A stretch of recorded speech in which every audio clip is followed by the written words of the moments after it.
آپ کا کردار ہی آپ کی پہچان ہے، ورنہ ایک نام کے لاکھوں انسان ہیں۔ جیسا سلوک تو مخلوق خدا سے کرے گا، ویسا ہی سلوک خدا تیرے ساتھ کرے گا۔ ہر تاریک رات کے بعد صبح نے نمودار ہونا ہی ہے، اسی لیے پر امید رہو۔ اللہ پاک کو پر امید لوگ بہت پسند ہیں۔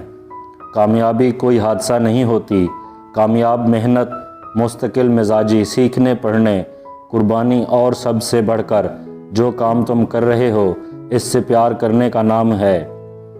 کسی اور کی نقل کرتے ہوئے کامیاب ہونے سے بہتر ہے آپ اپنے آئیڈیا پر عمل کرتے ہوئے فیل ہو جاؤ۔ غلام قوم کے معیار بھی عجیب ہوتے ہیں، شریف کو بے وقوف، مکار کو چلاک، قاتل کو بہادر اور مالدار کو بڑا آدمی سمجھتی ہے۔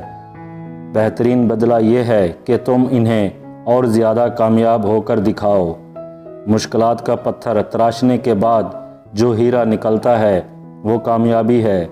انسان سے محبت وہی کر سکتا ہے جس پر خدا مہربان ہو۔ ان لوگوں کے لیے کامیاب ہو جو تمہیں ناکام دیکھنا چاہتے ہیں۔ یہ دنیا بھی عجیب ہے، یہاں جو ٹیڑھا ہو اسے چھوڑ دیا جاتا ہے اور جو سیدھا ہو اسے ٹھوک دیا جاتا ہے۔ تنہا رہ لیں مگر اپنا معیار مت گرائیں، عزت کی بغیر محبت کا کوئی وجود نہیں۔ بنا کتابوں کے جو علم سکھایا جائے اسے زندگی کہتے ہیں۔ کسی کی یاد میں جاگنے والا کبھی بدقسمت نہیں ہو سکتا، کسی کے درد میں رونے والا دنیا کے ہزارہ غموں سے آزاد ہوتا ہے۔ عبادت وہاں پہنچتی ہے جہاں غم نہیں پہنچ پاتے۔ ساری لذتیں راستے کی ہیں، منزل کی نہیں۔ تو نفس کی تمنا کرنے میں مصروف ہے اور وہ تجھے برباد کرنے میں۔